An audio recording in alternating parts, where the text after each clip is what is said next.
Salgo de Caracol y un vehículo rojo deportivo para al lado mío. No hay nadie en la calle. Y una persona me dice, súbase. Me asusté, naturalmente, sobre todo yo que he sido un cobarde de nacimiento. Me subí y me dijo, sepa usted una cosa, mientras manejaba su carro. Yo fui el primer colombiano que tuvo la idea magistral de llevar marihuana a los Estados Unidos escondida en la llanta del tren de aterrizaje de los aviones. Y eso ni siquiera se me reconoce en su telenovela. Aquí no reconocen el talento ajeno. Yo quedaba asombrado diciendo, yo esperaba que me pegaran un tiro por mencionarlo, lo que me está reclamando por no haberlo mencionado. Y me dijo, bájese y haga justicia al talento. Dije, con mucho gusto, y me bajé. Me pareció tan extravagante que todo lo que está contado en la telenovela es poco comparado con eso.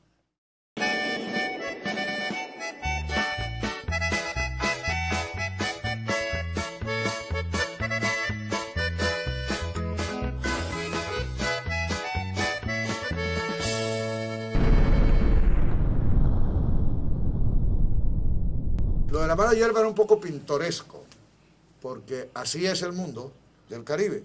Una cosa es ver cómo forma parte de la cultura guajira, el problema de la sangre, de la venganza de familia.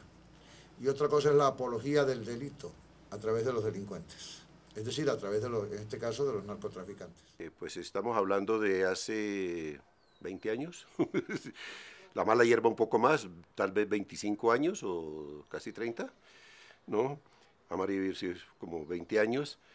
Pues sí era una forma de operar y una forma de vivir y unos gustos y toda una estética y una forma de ver el mundo y de vivirlo y también de disfrutarlo, ¿no? Eso pues había que mirarlo. Si tú vas a contar una historia tienes que acercarte a ver cómo es eso. No es lo mismo escribir un texto que luego se lleva a la televisión porque los directivos de Caracol Televisión en aquel momento consideraron que valía la pena, que hacer como ahora, preparar textos especiales para escandalizar en televisión. Usted si vende algo creativo, algo que culturice a la gente, eso es lo que va a tener de la gente. O sea, si usted simplemente vende narcotráfico, pues véanos. Se nos llenó el país de narcotraficantes, pero a baja escala. Ya no es un Pablo Escobar, sino tenemos 50 jíbaros en un barrio. Yo creo que no debe existir censura, que todo tema es susceptible de ser tratado. No creo en la censura, no creo en temas exclusivos de los noticieros o de las telenovelas, como tampoco creo en los temas exclusivos de las novelas, del arte en general. Yo no soy partidario de la mojigatería de algunos que creen que los problemas nacionales no se pueden tocar en televisión porque entonces sería mala prensa. No, no. La mala prensa no está en contar las historias, la mala prensa está en que esos hechos ocurren. El problema es la explotación morbosa, básicamente. El mundo del narcotráfico forma parte de la vida de este país y si las telenovelas, pues no es solo un asunto de contar historias para escaparse, para evadir la vida y evadir la realidad, sino para refrescar y contar cómo es que la gente vive, sufre, siente y se relaciona con sus vecinos y desgraciadamente esa relación tiene que ver con ese mundo. Mi gran discusión con el tema de las narconovelas no es que sean del narcotráfico, sino que hayan sido, o por lo menos las primeras versiones de la narconovela, se han sustentado básicamente en versiones de los narcotraficantes y no en las versiones de las víctimas. Las telenovelas son manifestaciones que reflejan la realidad de alguna manera. La realidad nuestra ha sido durante muchos años parte de esa realidad del narcotráfico. Por lo tanto, me parece válido que las telenovelas reflejen en qué país estamos viviendo y qué es lo que nos está pasando. Lo que están en el fondo transmitiendo es un regodeo, es como un jactarse en el ascenso social ramplón y en algo que yo he denominado de un lado la cultura traqueta y el yayismo mágico en Colombia. El yayismo mágico en Colombia viene de Yayita, que es la novia de Condorito, que se opera sus senos y entonces sin tetas no hay paraíso, y que siempre está al lado de un traqueto que es Pepe Cortisona, que es un tipo muy musculoso, medio vigoréxico. Entonces el problema es que estamos impregnados de una cultura de atajo y de una cultura traqueta. Yo creo que sí reflejan muy bien la realidad del país y si a la gente les gusta es porque de alguna forma se ven reflejados ahí, ¿no? Tenaz es ese estigma que seguimos marcando nosotros mismos con el mundo y ese estigma que estamos llevando de la plata fácil del pensamiento traqueto.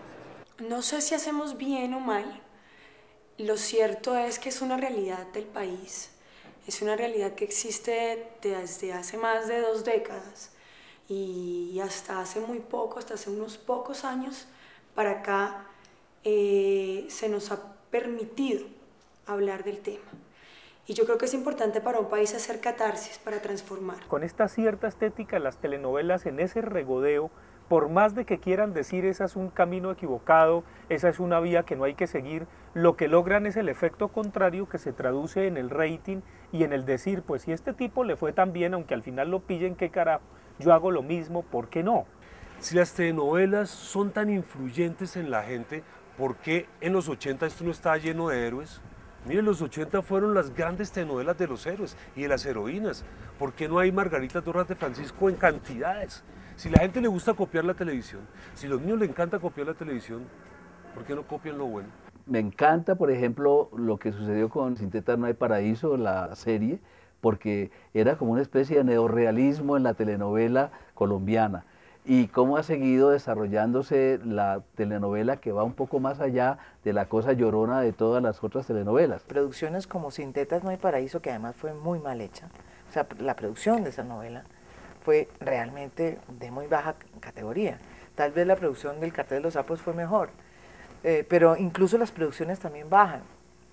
Yo creo que esa nos dejó muy mal parqueados, porque sobre todo redujo a las mujeres a una cosa tan nimia y tan estúpida como decir que todas las mujeres que estaban en el narcotráfico se morían por tener unas tetas hechas porque ese era el camino a la gloria. Es como darle mucha publicidad también al narcotráfico y por eso es que quieren la vida fácil la gente que no tiene mucho estudio.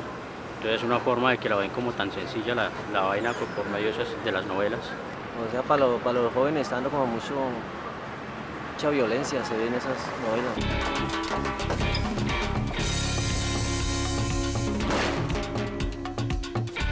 Yo creo que los niños calcan mucho eso que ven y lo pueden hacer también. Yo no creo que el asunto sea esconderle a los muchachos y decirles este país no es así, por fuera no pasa nada.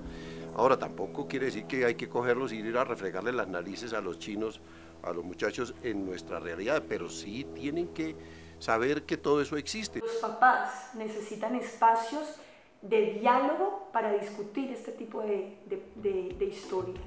Es ahí donde nos estamos quedando, donde mis hijos ven, les gusta un personaje, les parece muy pintoresco, les parece muy agradable, les parece muy atractivo, pero ese tipo de proyectos necesitan una explicación. Es que el problema es de educar. Y entonces dicen, no, entonces la encargada de la televisión. ¿Qué la televisión si la educación es del Estado?